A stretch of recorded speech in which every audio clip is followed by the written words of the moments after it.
Ang kwentong ito ay hango sa totoong buhay. Karanasan ito ni Unas. Taong 1970, Consegra, Leyte.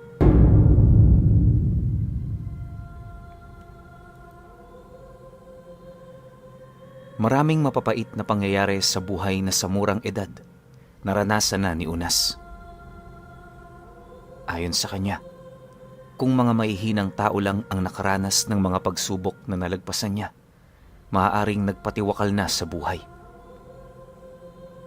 Pakiramdam nga niya noon, sa dinami-rami ng taong nilikha ng Diyos, kabilang siya sa mga piling taong binigyan ng matinding kamalasan sa buhay.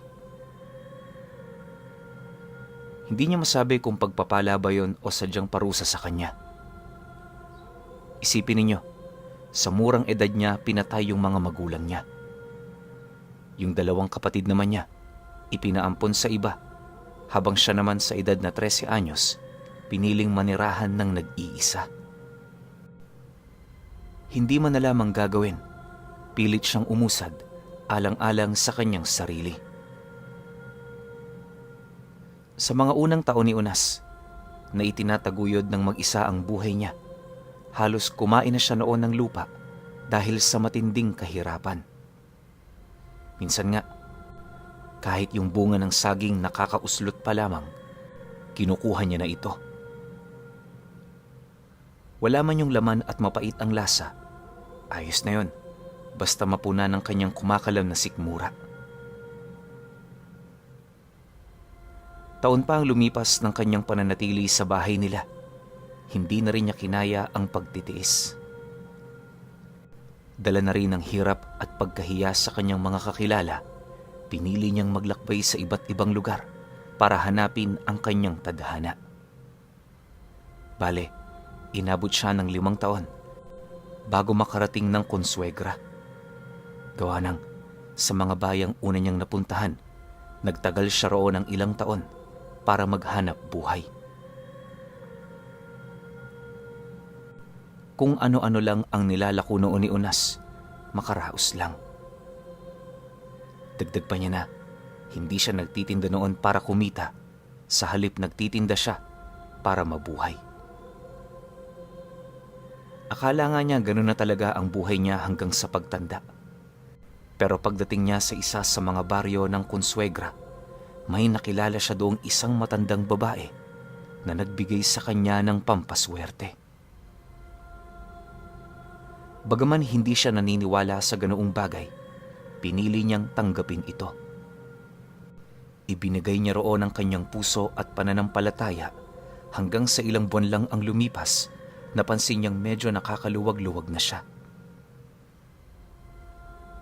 Sa pagsapit naman ng taong ito, pag-edad niyang 25 anyos, may napundar na siyang lupa sa lugar na yon, kasama ang 2 kalabaw, 3 baboy, at 1 kambing. Yon ang naging panimula niya hanggang sa magkaroon na siya ng sarili niyang bahay. Magmula noon pinuno, naniniwala si Unas na ang ibinigay na bato sa kanya ng matandang yon ang nagdala ng swerte sa buhay niya. Wala rin siya noong pinagsabihan, magpahanggang sa ngayon. Paglalarawan naman ni Unas sa bato, para itong tumigas na putik na binalot ng puting dagta ng puno. Kitang-kita mo talaga ang loob nun, kung saan naniniwala siya na lahat ng makakakita nito talaga namang hahanga. Buong buhay niya, yon ang kauna-unahang beses na nakakita siya ng ganoong bagay. Palagi niya rin yung binabalot ng puting tela at kahit ilang beses niya na yung nahulog, hindi pa rin yung nagkakaroon ng bitak. Ang mas nakakapagtaka pa sa lahat, palaging malamig ang batong yon at hindi ito nangingitim. Ilang beses niya na kasi yung inilagay sa lutuan pero paghango niya rito, parang wala man lang doong nangyari. Sa paglipas pa ng mga buwan, namuhay ng matiwasay itong si Unas. Ang kanyang pinagkakaabalahan noon, pagbebenta ng mga karne at gulay. Bagaman isang beses sa isang buwan niya yung ginagawa, kahit papaano malaki-laki naman ang kanyang kinikita. Bukod kasi sa wala siyang kahati sa karne, yung mga gulay naman niyang ibinibenta, tanim niya mismo. Para kay Unas, maaaring tingnan ng iba na simple ang pamumuhay niya, pero para sa kanya marangya na ito. Isipin ninyo, hindi siya namomroblema sa kanyang oras araw-araw. Kahit magtrabaho siya o tumambay buong maghapon, meron pa rin siyang kakainin. Malaya si Unas sa lahat ng bagay. Yung tipong karamihan sa atin ngayon, ganoong buhay ang inaasam. Yun nga lang, dahil sa kagustuhan niyang maging ganon habang buhay ang kanyang sitwasyon, pinili niyang magpakalayo-layo sa tukso. At para magawa ito, yung itinirik niyang bahay, malapit sa isa sa mga baryo ng Consuegra, nasa labasan na. Sa pagkakatanda niya, 2 tahanan lang noon ang malapit sa kanyang pamamahay. Di naman yun problema, lalo pat yung mga magsasakang nakatira doon, pawang mga mababait at mga kakilala din niya. Akala ni Unas magtutuloy-tuloy na ang ganoong sitwasyon, pero lingid sa kanyang kaalaman, meron palang pagsubok na darating na babago sa kanyang buhay na kinagisnan. Sa abot ng kanyang pagkakatanda, Nobyembre ng taong ito, nagsimula ang mga pangyayaring hindi pangkaraniwan sa kanya. Ayon kay Unas, na gabi ng Biyernes noon nagdesisyon siyang pumunta ng baryo dahil sa kakulangan ng ginagamit niyang pansahog para sa niluluto niyang ulam. Siyempre, nag-iisa lang siya noon sa buhay, kaya wala naman siyang mautusang bumili nito. Habang binabagtas ni Unas ang daan patungong baryo, hindi naman niya maiwasang mapansin ang dilim ng paligid. Kahit may dala-dala siya noong gasera, parang may kung ano sa loob niya ang nagsasabing bumalik na. Subalit sa kabila nito, pinilit niya pa ring ipagpatuloy ang kanyang paglalakad hanggang sa narating na nga niya ang isang parte ng kalsada kung saan wala ng katao-tao. Hindi niya mawari noon pero yung mga paa niya parang nanginginig na. Ultimo maliit lang nakaluskos sa paligid, nagbibigay yon ng matinding takot sa kanya. Halos gustong-gusto na nga niya noon kumaripas ng takbo pero yung paa niya parang nakagapos. Bukod sa namamanhid ito, parang ang bigat-bigat nitong igalaw. Makalipas pa ang ilang minuto, laking gulat na lamang ni Unas nang may dumaan sa kanyang harapan na isang babaeng umiiyak. Nakagapos ang mga kamay nito at ang ulo naman nito nababalot ng isang makapal na supot. Hindi niya alam kung ano nangyayari doon, pero sa estado nito, alam niyang patay na ito. Pagtawid naman ito sa kalsada, napansin niya ang sumusunod na sanggol sa nilalang na yon na hindi pa napuputulan ng pusod. Gumagapang ito at yung katawan nito punong-puno na rin ng sugat.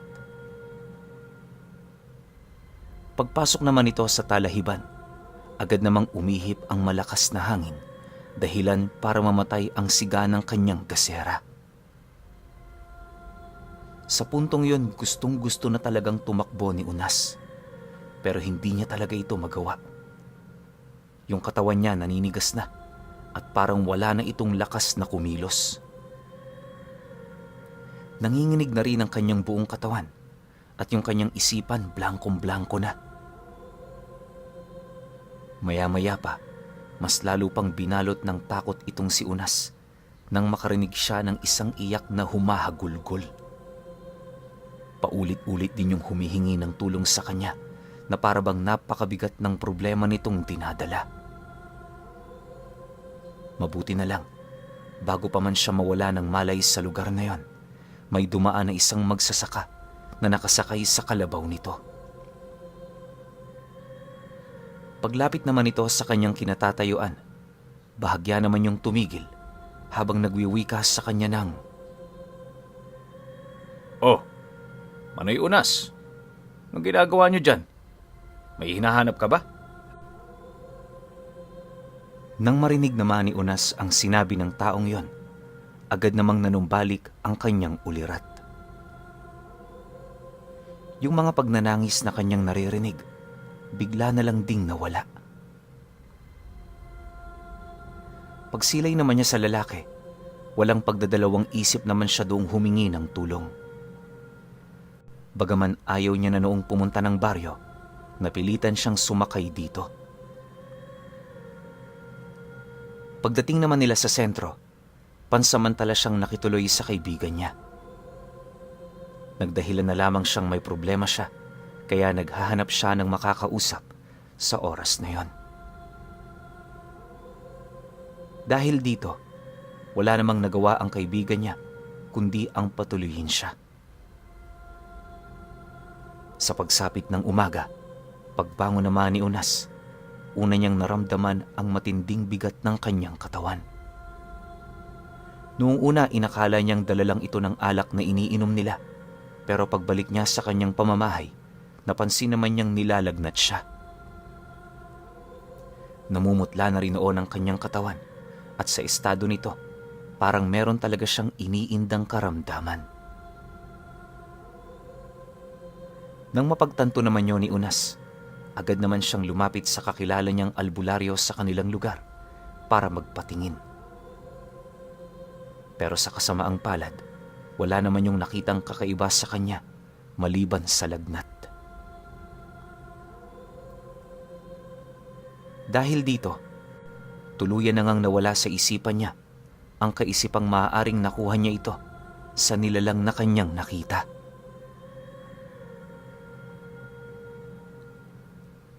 Lumipas pa ang mga araw. Marami na siyang ininom na gamot pero hindi pa rin siya nilulubayan ng kanyang sakit. Bumigat na rin noon ang husto ang kanyang katawan at medyo nahihirapan na rin siyang huminga buhat sa plemang nagbabara sa kanyang lalamunan.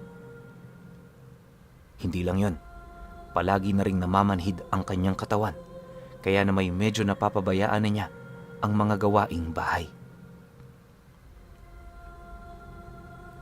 Linggo pa ang dumaan. Nang mapagtanto naman niyang hindi na talaga niya kakayanin ang ganoong sitwasyon, nagdesisyon siyang hanapin ang matandang babae na nagbigay sa kanya nung batong pampaswerte. Kahit hindi siya sigurado kung nandun pa ba yun sa karatig baryong dinaanan niya, naglakas loob siyang doong pumunta. Isipin ninyo 2 oras lang ang binaybay niya patungo sa lugar na yon. Pero yung katawan niya parang isang araw ng pinaparusahan. Sa bawat hakbang kasi ng kalabaw na kanyang sinasakyan, nagdudulot ito ng matinding sakit sa kanyang bewang. Tiniis talaga yun ni Unas. Gawa ng nung lumakad siya, wala siyang sinamang kaibigan. Ang inaalala niya kasi noon, baka may mga pinagkakaabalahan din yun sa buhay. Sa pagdating naman niya sa baryo nito, dali-dali naman niyang pinuntahan ang bahay nito kung saan sila unang nagkakilala. Pagdating niya roon, hindi naman niya maiwasang malungkot nang mapag-alaman niyang matagal na pala doong umalis ang babae. Pero ayon sa pamilyang naninirahan dito, lumipat lang yun sa bundok malapit sa kanilang lugar. May mumunting sakahan kasi yun doon, kaya na may nagdesisyon itong doon na manirahan.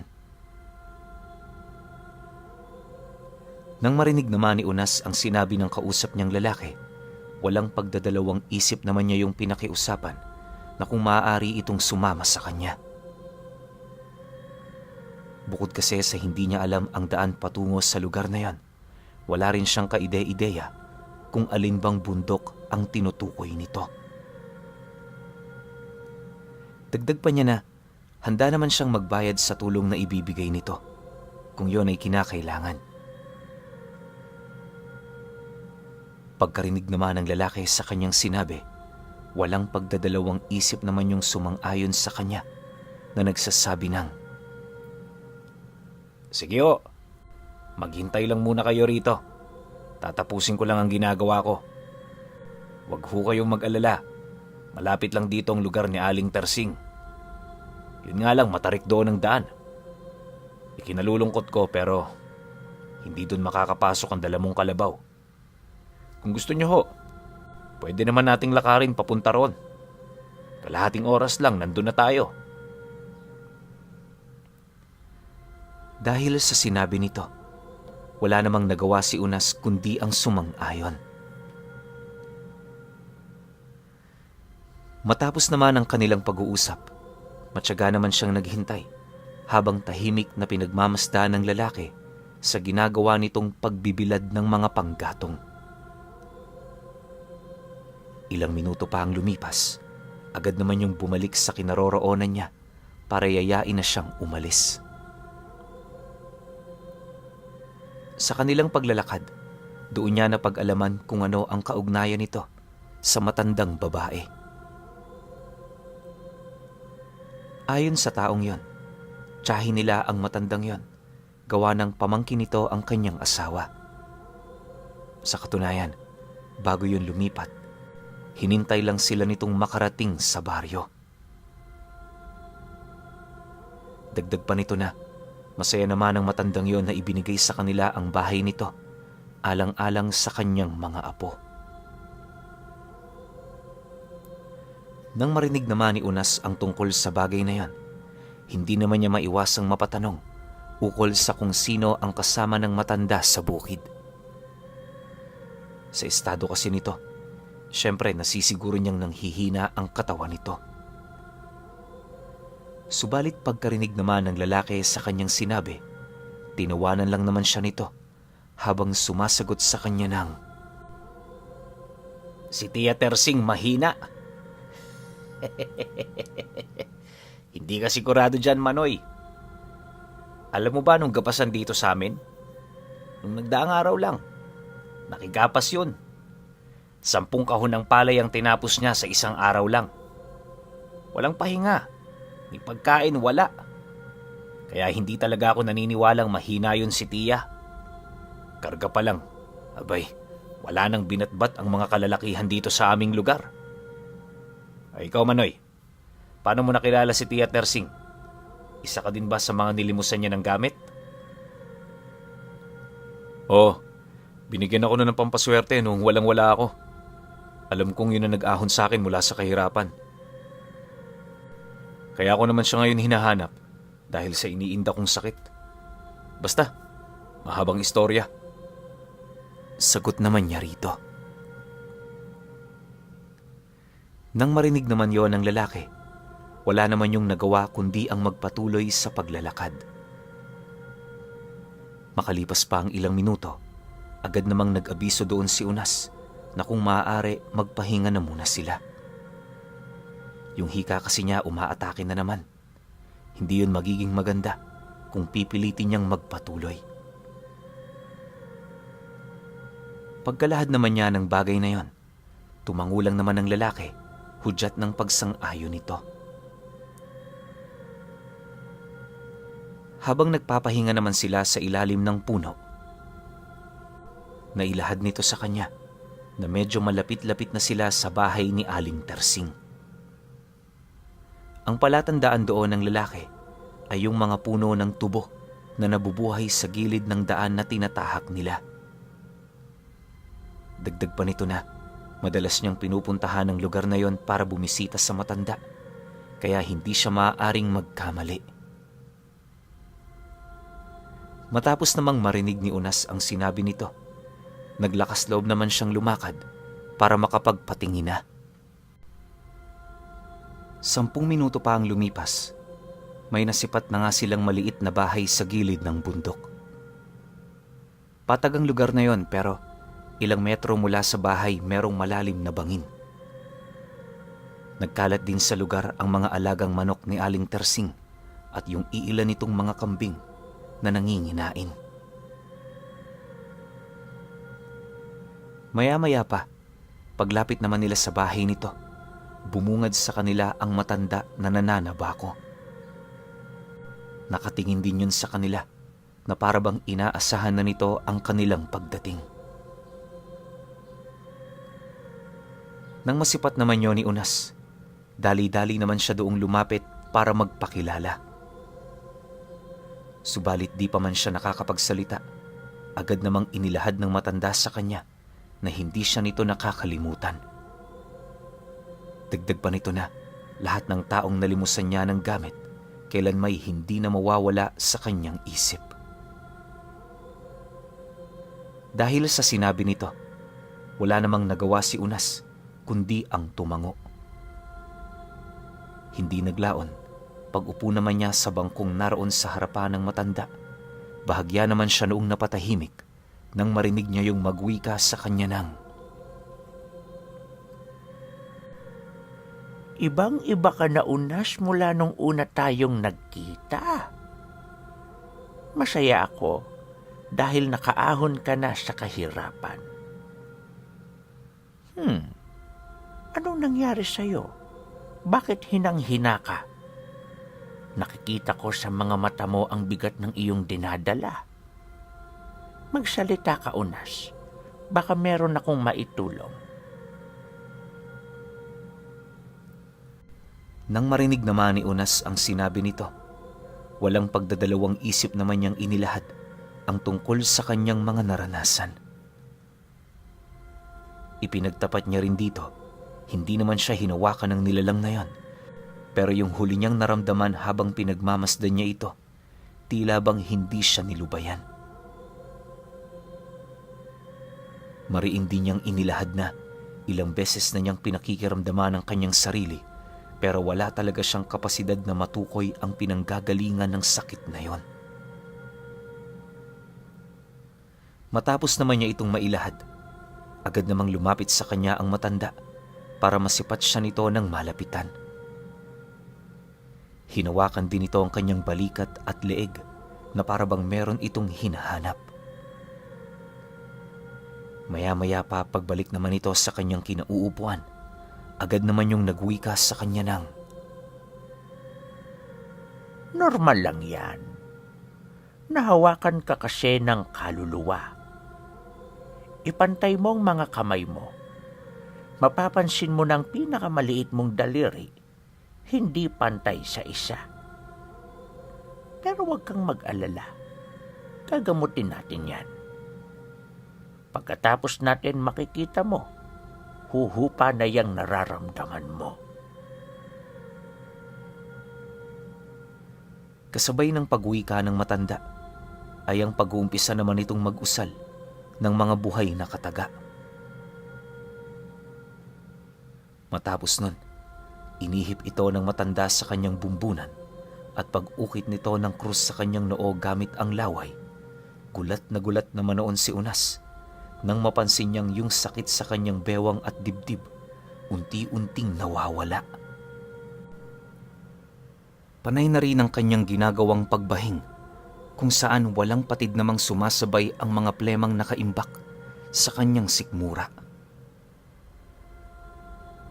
Dahil sa pangyayaring yan, doon niya napagtanto, totoo at hindi biro, ang kakayahan ni Aling Tarsing na manggamot.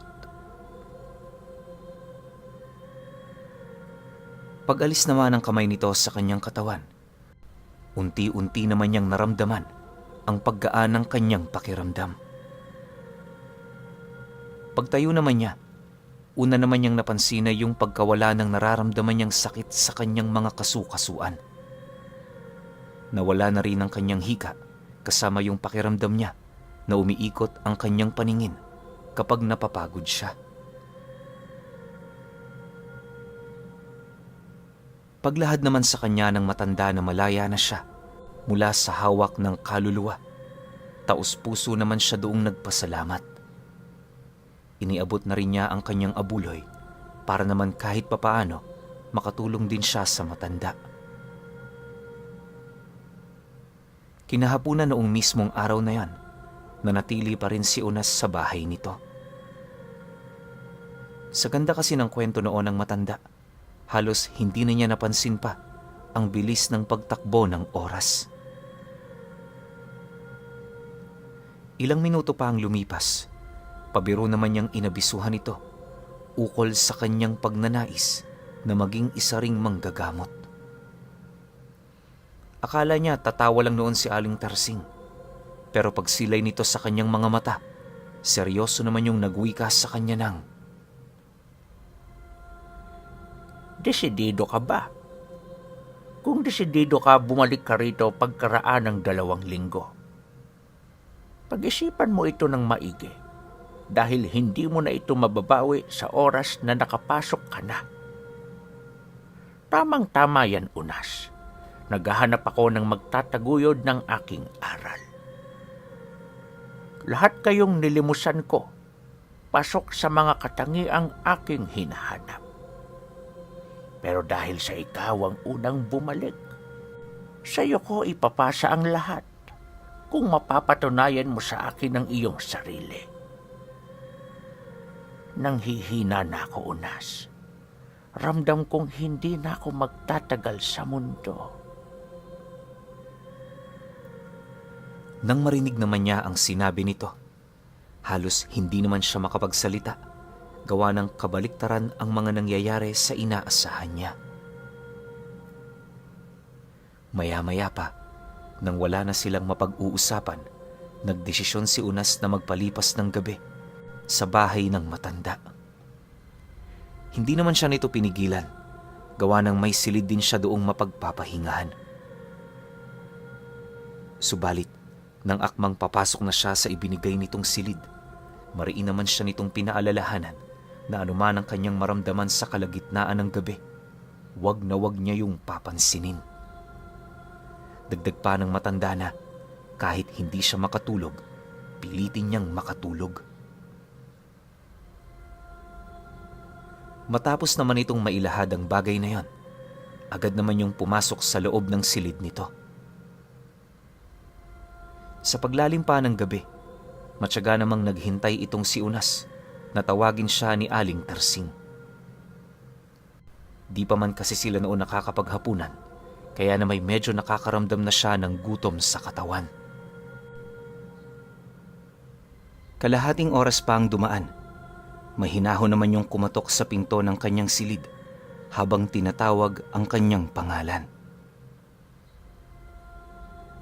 Nang marinig naman niya ang boses nito, dali-dali naman niyang binuksan ang pinto at kasabay nito ang pagsilay niya sa matanda na meron ng daladalang pagkain. Pag-abot naman niya sa mga dala nito, agad naman siya nitong inabisuhan na kapag tapos na siyang kumain, iwan niya lang ang pinggan sa mesang malapit sa higaan. Dahil sa sinabi nito, wala namang nagawa si Unas kundi ang sumang-ayon. Pagsarado naman niya ng pinto, agad naman niyang kinain yung inihain ng matanda sa kanya. Sinigang yun na manok, kaya na may ganadong-ganado talaga siya.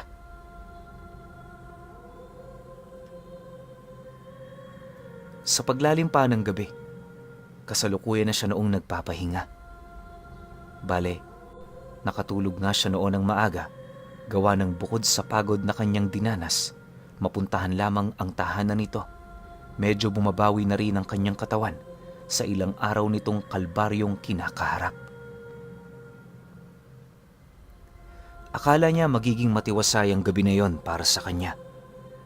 Pero sa pagtungtong ng hating gabi, doon na dahan-dahang nag-iba ang pangyayari. Sa kasagsagan kasi ng pagtulog noon ni Unas, unti-unti namang bumalik sa katawan niya ang kanyang wisyo dahil may nararamdaman siya noong parang gumagapang sa kanyang paa. Maya-maya pa, pagmulat naman ng kanyang mga mata, laking gulat na lamang niya nang tumambad sa kanya ang mga maliliit na tao na halos gahintuturo lang ang laki. Nakasuot din yun ng matulis na salakot at yung kasuotan nito purong gawa sa dahon. Pagsilay naman sa kanya ng mga nilalang na yan, dali-dali naman itong nagsitalunan sa kanyang binti hanggang sa hindi na niya yun makita. Noong una akala ni Unas na mamalikmata lang siya, kaya ang ginawa niya, umupo siya sa kanyang hinihigaan para pag-isipan ang mga nilalang na kanyang nasilayan. Hindi naglaon. Nang mapagtanto naman niyang wala na ang mga ito, agad naman siyang bumalik mula sa kanyang pagkakahiga. Pagpikit naman ng kanyang mga mata, muli na naman siyang napamulat dahil sa biglaang paggalaw ng kanyang hinihigaan. Sa puntong yon, medyo nakakaramdam na siya ng matinding pagkabahala, gawa ng wala na siyang kaide-ideya ukol sa mga nangyayari.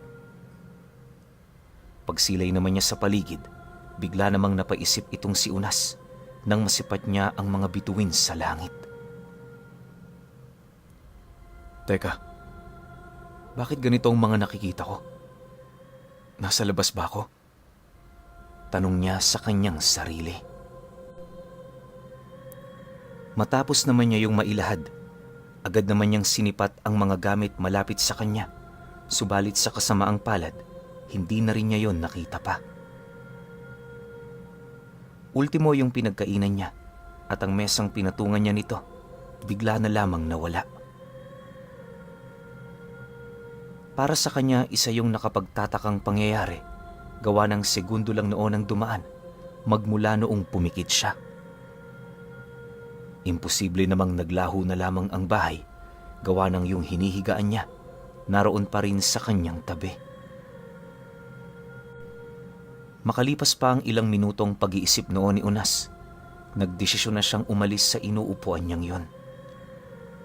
Ngunit, pag-angat naman niya ng kanyang puwet sa mismong higaang yon, bigla naman yung naglaho na parang bula. Dahil sa pangyayari, lahat ng bagay sa silid na pinasukan niya, wala na siyang nakita. Yung lugar ding dinapuan niya noong mismong gabi, hindi pamilyar sa kanya. Alam din niyang wala ito sa bundok, gawa ng sa unahang bahagi nito, purong mga kapatagan na. Paglalarawan naman ni Unas sa lugar na kanyang napuntahan, pinalilibutan niyo ng matataas na puno na merong napakaraming mga alitap-tap na lumilipad. Mabababa rin ang mga damo nito sa lugar, kaya na may madali niyang nasisilayan yung mga hayop doong gumagapang. Ayon kay Unas, napakatahimik ng lugar na yon pero hindi niya maipagkakaila ang mga hindi pangkaraniwang nilalang na kasalukuyang nagmamasid sa kanya. Malakas din ang kanyang kutob. Nagtatago ang mga nilalang na yon sa mga punong nakapalibot sa kinaroroonan niya. Maya-maya pa, nang akmang aalis naman siya sa lugar na yon, bigla naman siya noong napayuko nang makarinig siya ng isang malakas na pagsabog at kasabay nito ang paglangit-ngit ng punong unti-unti nang nabubuwal. Dahil sa pangyayaring yon, agad naman siyang napasilay sa kanyang likod kung saan doon niya nakita ang isang napakalaking nilalang na nasa kaanyuan ng isang dambuhalang puno. Kasalukuyan itong hinahawi ang mga sanga nito dahil sa dami ng malalaking paniki na animoy nagtutulong-tulong upang yon ay pabagsakin. Matapos naman yung masilayan ni Unas, nagpumilit naman siyang lumayo sa lugar. Subalit bago pa man niya yun magawa, narinig na niya ang pag-atungal ng mga dambuhalang paniki. Pagbaling naman niya ng kanyang paningin sa kinaroroonan ng mga ito, kitang-kita naman niya ang pagsugod nito sa kinaroroonan niya.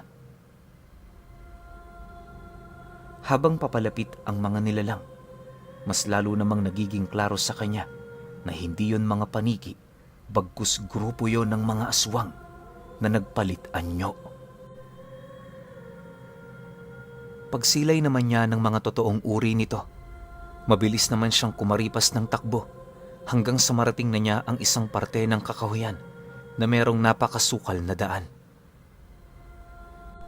Kahit hindi siya roon magkasya, pinilit niya pa rin pumasok dito dahil para sa kanya, yun na lamang ang pinakaligtas na lugar na maaari niyang puntahan. Sa pagpapatuloy naman ng kanyang pag-usad, Maraming matatalas na bagay ang bumabaon sa kanyang talampakan pero hindi niya ito nararamdaman. Kahit napakahirap na ng kanyang kalagayan, pinilit niya pa ring magpatuloy gawa ng alam niya sa kanyang sarili na kung hindi niya yun gagawin, yun na ang katapusan ng kanyang buhay. 10 minuto pa ang lumipas. Narating na nga ni Unas ang hangganan ng kakahuyan. Alam niyang malayo na siya pero hindi niya pa rin maipagkakaila yung mga aswang na sumusunod sa likod niya. Ramdam niya ring naghihintay lang yon ang pagkakataon na lumabas siya sa lugar na yon. Maya-maya pa, habang pinakikiramdaman naman niya ang lugar na kinaroroonan niya, alam niyang nasa taas lamang ng kakahuyan yung mga aswang. Bukod kasi sa kitang-kita niya ang mga pakpak nito, maya't maya rin ang ginagawa nitong pag-aangil na para bang matindi na ang pagmamalabis nitong sagpangin siya. Dahil sa sitwasyong yon, kahit matindi ang kanyang hangaring makatakas doon ng buhay, halos wala na rin siyang nakikitang paraan para maisahan pa ang mga ito. Bukod kasi sa merong iilang aswang ang gumagawa ng paraan para makapasok sa loob ng kakahuyan, iisang daan na lang din ang maaari niyang tahakin. Sa puntong yon, paulit-ulit namang pinagsasasapak ni Unas ang kanyang muka sa paniniwalang panaginip lang ang lahat. Pero kahit anong gawin niya, di pa rin bumabalik ang kanyang ulirat sa kanyang katawan. Dahil dito, wala na siyang nagawa kundi ang maghanap ng mapagtataguan. Pinag-iisipan niya pa rin ang pagtakbo sa kapatagan. Baka sakaling yon ang kanyang magiging susi sa tuluyan niyang pagtakas sa nilalang. Subalit sa kabila nito, hindi niya pa rin kayang maipagsawalang bahala na maaaring ikamatay niya ang ganoong pasya. Makalipas pa ang ilang minutong pag-iisip ni Unas, bigla naman siya noong nagkaroon ng pag-asa nang makasilay siya ng isang sulo na naglalakad papalapit sa kinaroroonan niya. Paulit-ulit din itong tinatawag ang kanyang pangalan, kaya na may naglakas loob na siyang lapitan nito. Walang sabi-sabi, agad namang kumaripas ng takbo itong si Unas bago pa man mapasok ng mga aswang ang looban ng kakahuyan.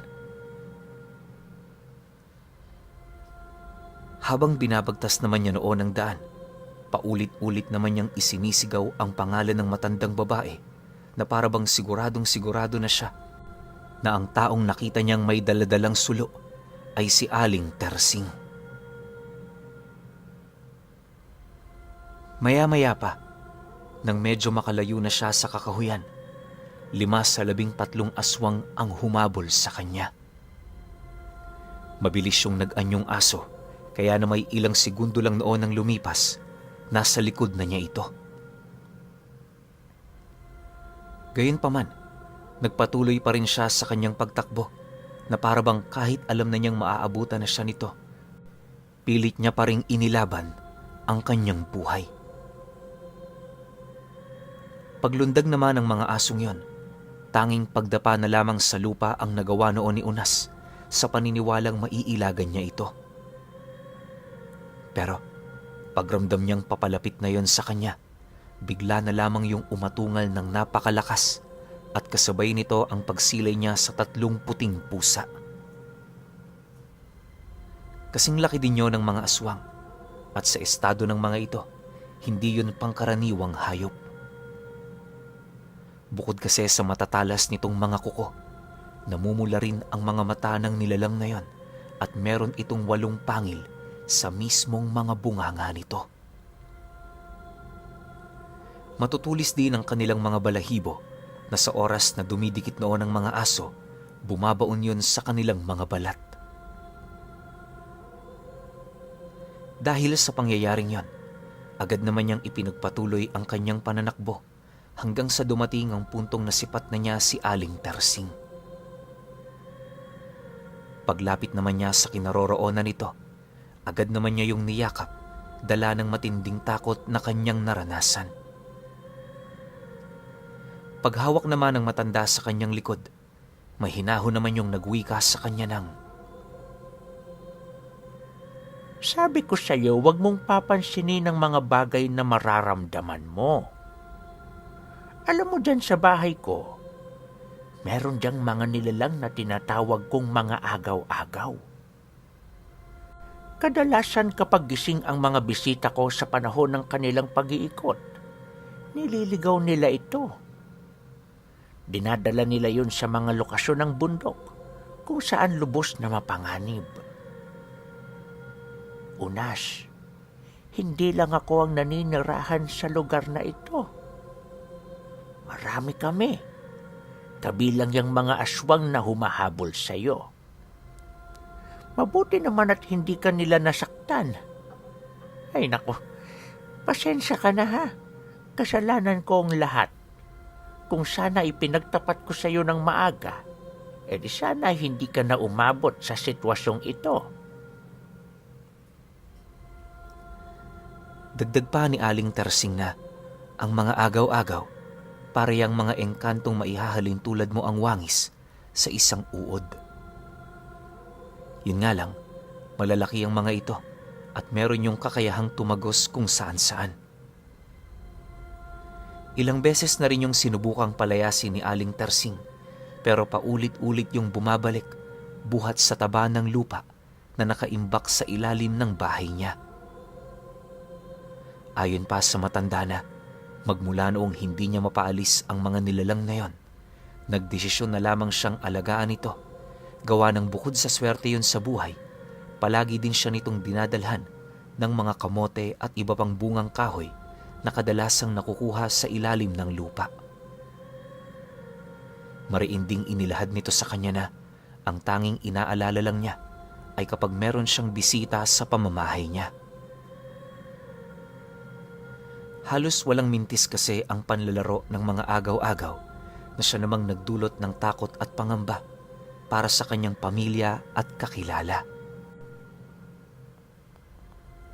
Matapos naman yung marinig ni Unas, kahit papaano naunawaan na niya ang lahat ng mga bagay na nangyari. Makalipas pa ang ilang minuto, nasipat naman nilang nagsiatrasa na ang mga aswang. Kaya na may ang ginawa nila bumalik na rin sa bahay nito. Sa paglipas pa ng mga araw, maigi naman niyang pinag-isipan ang alok sa kanya ng matanda. Lumipas ang linggo, kagaya ng napag-usapan nila, bumalik siya sa bahay nito. Bitbit na rin niya noon ang kanyang mga gamit, gawa ng nagdesisyon na siyang doon na manirahan. Ayon kay Unas na, wala namang eksaktong pagsubok na ibinigay ang matanda, maliban sa patunayan ang kanyang sarili. Noong una medyo naguguluhan pa siya, pero 2 araw pa ang lumipas, napagtanto niyang sa pamamagitan ng mga agaw-agaw, maipapakita niya sa matanda ang kanyang kakayahan. Isipin ninyo wala pa siya noong tangang mutya o medalyon, pero nagpasya na siyang kalabanin ang grupo ng mga aswang na muntik nang pumatay sa kanya. Ang tanging dala lang noon ni Unas ay yung mahabang talibong na nabili niya sa baryong dinaanan niya. Halos magdadalawang buwan din siyang nakipaglaban sa mga ito hanggang sa dumating ang puntong nagawa na niyang mapaslang ang iilan sa mga ito. Gamit-gamit lamang ang kanyang karunungan sa lason, 5 sa mga aswang ang kanyang napatay. Nang malaman naman yun ni Aling Tersing, agad naman siya nitong inabisuhan ukol sa kanyang ginawa. Ayon sa matanda, hindi maganda ang naisip niyang yon, lalo pat alam nitong likas na sa mga aswang ang pagiging mapaghigante. Dahil sa mga nangyari, pansamantala naman itong itinigil ang mga bagay na pinagkakaabalahan nito para makapaghanda sila. Hindi rin nag-aksaya ng panahon ng matanda na pagalitan siya, lalo pat kahit anong gawin nito, wala na yung kakayahan para maibalik ang mga nangyari sa nakaraan. Isang hapon, habang nag-uusap sila ukol sa mga nilalang na yon, may nasipat naman si Aling Tersing na dalawang matandang naglalakad papalapit sa kanyang tahanan. Pagtigil naman ito sa bakod ng kanyang bahay, dali-dali naman nila yung nilapitan para tanungin. Noong una, inakala ni Unas na mga bisita lamang yon ng matanda.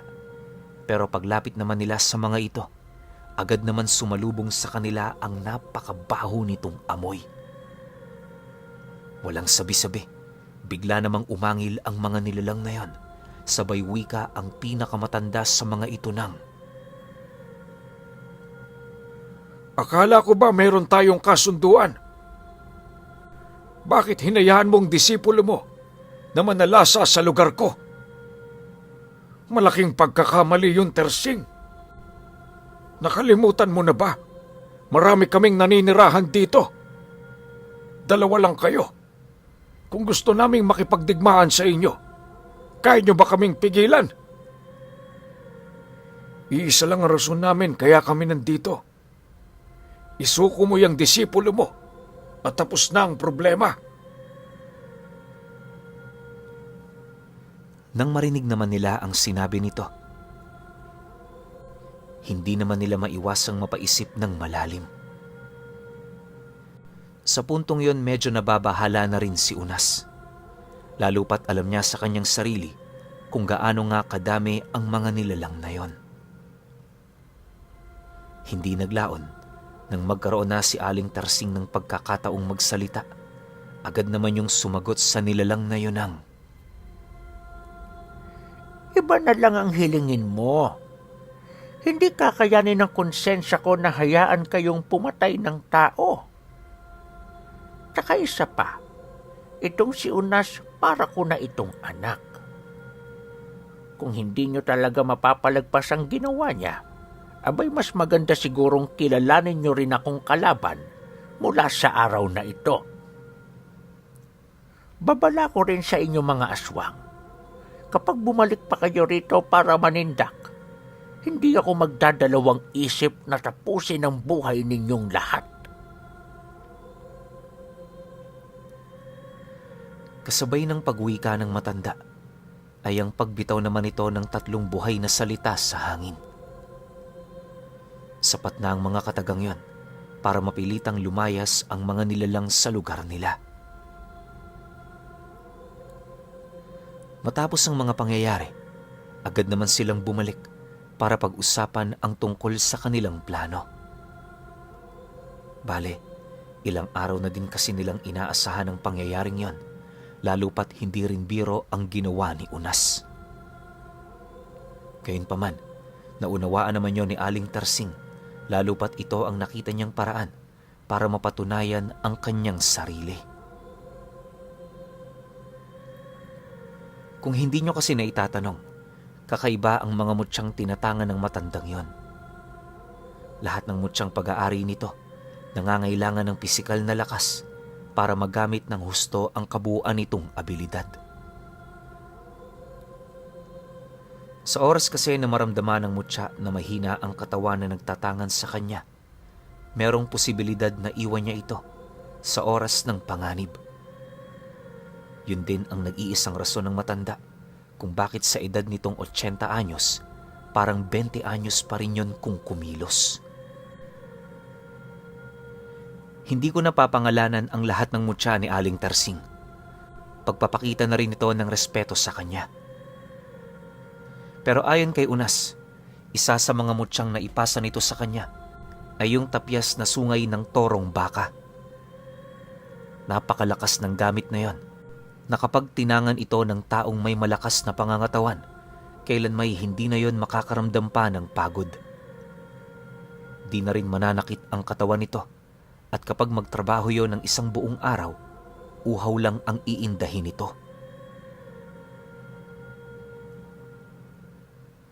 Sa pagpapatuloy naman ng kanilang pag-uusap, agad naman siya nitong inabisuhan ukol sa mga bagay na kinakailangan niyang unahin. Pagkarinig naman niya ng sinabi nito, dali-dali naman siyang kumuha ng tabak, sabay tungo sa mga kakahuyang malapit lang sa kanilang tinutuluyan. Pagpasok naman niya sa looban, agad naman niyang pinagpupuputol ang mga baging ng makabuhay na nagkalat sa buong lugar. Itatanim niya kasi yon sa bakod ng kanilang bahay nang sa gayoy hindi basta-bastang makakapasok doon ang mga aswang. Matapos naman niya yung gawin, agad naman siyang nag-imbak ng mga balat ng nyog para sunugin. Hindi naglaon. Nang matapos na ang kanyang trabaho, agad naman siyang pumasok sa loob ng bahay nito para yon ay abisuhan. Nang malaman naman yon ng matanda, agad naman siya nitong niyaya na maghapunan. Habang kumakain silang dalawa, nailahad nito sa kanya na malakas ang tsansang sasalakay ang mga nilalang na yon sa pagsapit ng gabi. Dagdag pa nito na maaari ring magdadala yon ng malaking pangkat sa kadahilan ng alam ng pinuno nito kung gaano ring kalakas ang mga tangan niya. Naniniwala rin ito na seseryosohin ng mga aswang ang gagawin nitong pakikipagdigma sa kanila sa kadahilan ng noong paman hinahangad na siya nitong lumayas sa lugar. Nang marinig naman ni Unas ang sinabi nito, hindi naman niya maiwasang mabahala para sa kanilang kaligtasan. Kahit sino naman siguro matatakot talaga kapag nasa ganoong sitwasyon na. Maya-maya pa, nang magkaroon na siya ng lakas ng loob para sumagot, agad naman niya yung tinitigan, sabay wika ng, "Aling Tarsing, humingi na kayo ng tulong sa baryo? Di naman sa duda ako sa kakayahan ninyo, pero hindi ba mas maganda na mas marami tayo? Madali natin silang malilipol sa ganoong paraan." Hindi na yan kailangan, Unas. Alam mo, tayong dalawa lang sapat na para sa mga nilalang na yon. Tsaka mabuti na rin ito, para bago man lang ako mamatay, may babaunin akong isang magandang kwento. O siya, maghanda ka na. At nga pala, dahil ganap na kitang disipulo, ibinibigay ko na sa iyo itong mutya ng sungay ng toro. Alagaan mo yan, iho, ha? Napakahirap niyang makuha. Sagot naman sa kanya ng matanda. Sa pagsapit ng gabi, kagaya ng kanyang inaasahan, nag-umpisa na nga ang labanan na iilang tao lang ang nakakaalam. Ayon kay Unas, na sa mga oras na yon, nasusukol na talaga sila ng kalaban. Nasa humigit 30 nilalang ang dumayo sa kanilang lugar, pero lahat ng yon, walang kahirap-hirap na nilampaso ni Aling Tarsing. Partida, kokonti lang noon ang naitulong niya. Dahil sa mga nangyari at sa kinahantungan ng labanan, pansamantala namang natigil ang pagsalakay sa kanila ng mga aswang. Dahil dito, labis naman yung ipinagpasalamat nila Aling Tarsing sa kadahilan ng kahit papaano naiiwasan na nilang pumatay ng mga nilalang na makapagbibigay lamang ng dungis sa kanilang mga kamay. Sa paglipas pa ng mga linggo, patuloy pa ring nagsasanay itong si Unas. Hapon-hapon, nakikipagbuno siya noon sa mga ligaw na kalabaw hanggang sa hindi naglaon na pansin na lamang niyang kayang-kaya niya na yung pagsabayin. Ikinatuwa naman niya yon, gawa ng ramdam niya ang pag-unlad sa kanyang abilidad. Akala niya, makakasama niya pa ng mahabang panahon ng matanda, pero ilang buwan lang noon ang lumipas, na mayapa na rin ito. Ang naging dahilan ng pagkamatay ni Aling Tarsing ay ang pagpasa nito kay Unas ng mutyang nagpapanatili sa kabataan ng katawan nito. Sa punto kasing kumalasyon sa kanyang katawan, lahat ng sakit buhat sa kanyang katandaan, mabilis na bumalot sa kanyang katawan. Hindi naman yun pinagsisihan ng matanda, gawa ng paulit-ulit nitong inilalahad kay Unas. May katapusan ng lahat.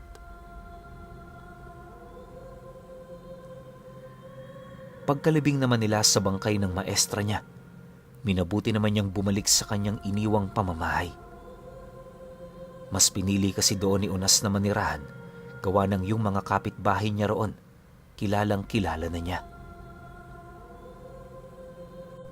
Wala namang tumutol sa ginawa niyang paglilipat. Sa kadahilanang, karapatan din naman niyang mamili ng pagtitirahan. Alam niyo, Pinuno, halos inabot pa noon si Unas ng 7 buwan sa pag-aaral para lamang malaman ang pangontra sa iilang mga karunungang ipinapalipad sa hangin.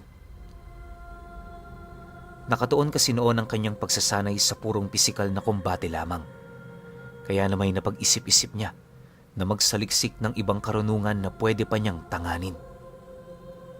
Sinubukan din niyang pumasok sa larangan ng panggagamot hanggang sa hindi naglaon, nakilala na siya sa lugar nila. Bagaman hindi pa gaano kalalim ang karanasan niya, hindi naman naging mahirap ang tumulong sa mga taong nabate o pinaglalaroan ng mga engkanto. Magmula nun, Pinuno, unti-unti nang nakilala ang kakayahan ni Unas, hanggang sa dumating ang puntong nagkaroon siya ng isang pasyente na binibiktima ng mga aswang.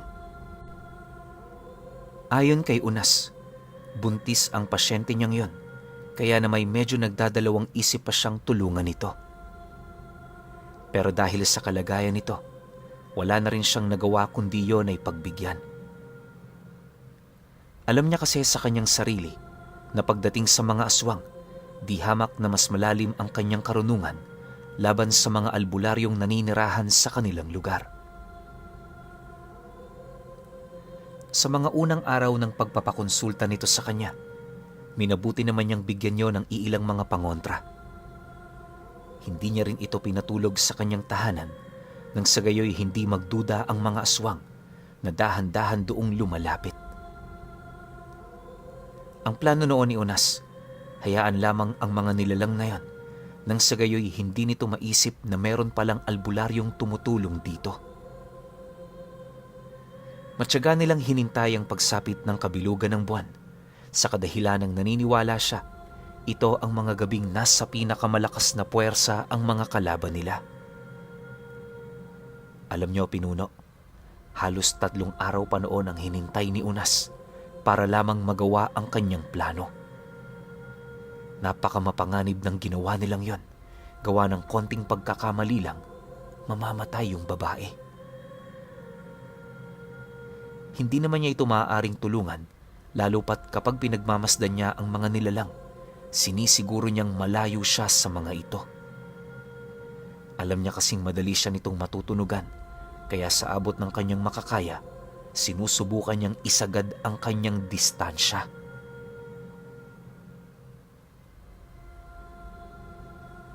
Sa pagsapit naman ng araw na pinakahinihintay nila, mariin naman niyang inabisuhan ng pamilya ng babae na alisin na ang lahat ng pangontrang inilibing nila sa pamamahay nito.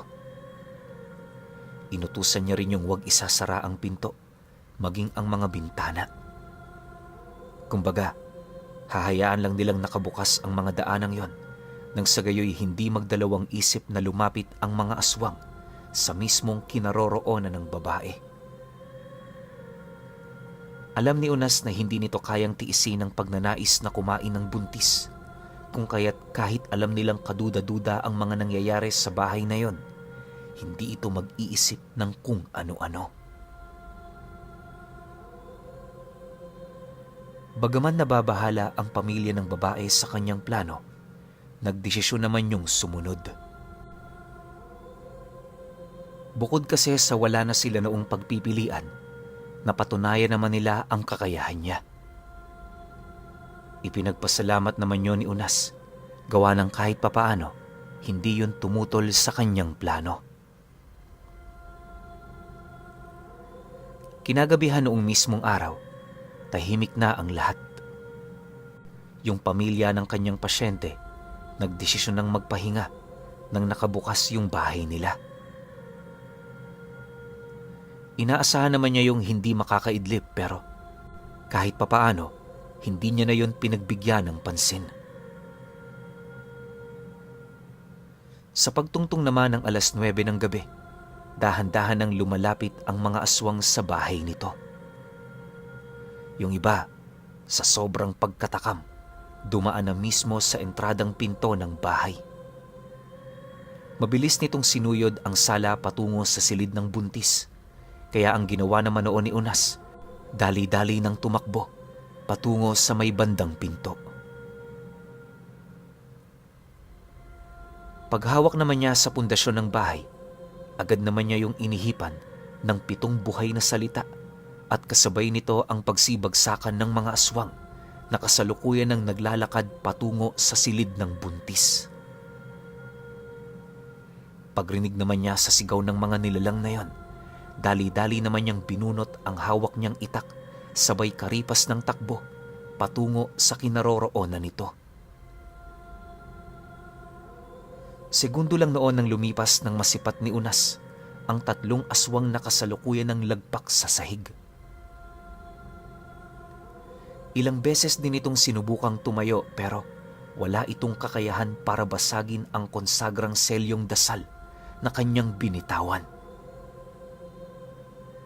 Maya-maya pa, bago pa man makapagsalita ang nilalang, agad naman niya itong pinugutan ng ulo.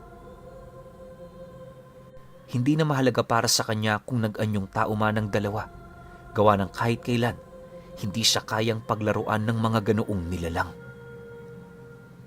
Sa isip-isip noon ni Unas, ilang buwan na niyang ginagamit bilang pagsasanay ang mga ito, kaya napakadali na lamang para sa kanya na pumatay. Ayon nga sa kanya, na kapag nakakapas lang siya ng mga aswang, para lang itong baboy sa paningin niya. Nang mapaslang na niya ang 3, kitang-kita naman niya ang pagsipulasan ng iilan pang mga aswang na nagtatangka pa sanang pumasok sa loob. Alam niyo, Pinuno, ilang araw pa yung hinintay ni Unas na bumalik, pero hindi na yon nagpakita. Hanggang sa nanganak na yung pasyente niya, hindi na talaga yun ginambala ng mga nilalang. Magpahanggang sa ngayon, Pinuno, kahit napakatanda na nitong si Unas, patuloy niya pa rin pinapangalagaan ang mga pamanang mutya ni Aling Tersing.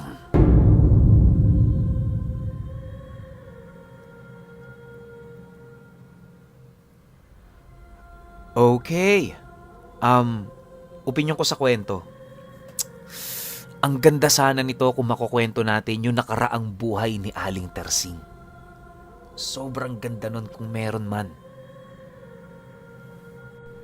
Kaya, Tandang Unas o Lolo Unas, kung sakali man ho na maaalala nyo pa yung kwento ng inyong maestra, welcome na welcome po yan sa channel ko. Tsaka, alam ko marami sa mga listeners ko talaga sobrang matutuwa kapag nalaman nila yung nakaraan ni Aling Tersing. Pero kung sakali lang naman po na maaalala nyo kasi mahirap na kung pipilitin natin. Alam ko po na medyo may edad na rin kayo kaya hirap na rin. Kung sino man yung gumagabay dyan kay Lolo Unas, pwede mo akong PM sa Facebook ko. Alam mo naman na yun. Tsaka meron tayong konting regalo para kay Lolo. Yun nga. Yun lang yung gusto kong ibigay na opinion kasi para sa akin wala naman talaga akong dapat na ibigay na dahil sobrang ganda na nito. Wala rin ako nakitang butas o slip up. Ang ganda lang talaga. Lalo na yung napili siya, na random lang siya napili ni Aling Tersing pero sa kanya pinamana lahat kasi nga siya yung unang bumalik. Doon pa lang sobrang panalo na yung kwento eh. What more pa kaya kung meron tayong nakaraang buhay ni Aling Tersing.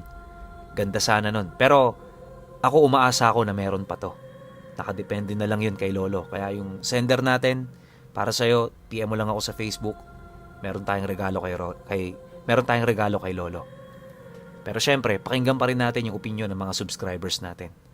Kaya kung may opinion kayo sa kwentong ito, comment nyo lang sa baba. Yun lang. Hanggang sa susunod na kwento. Salamat.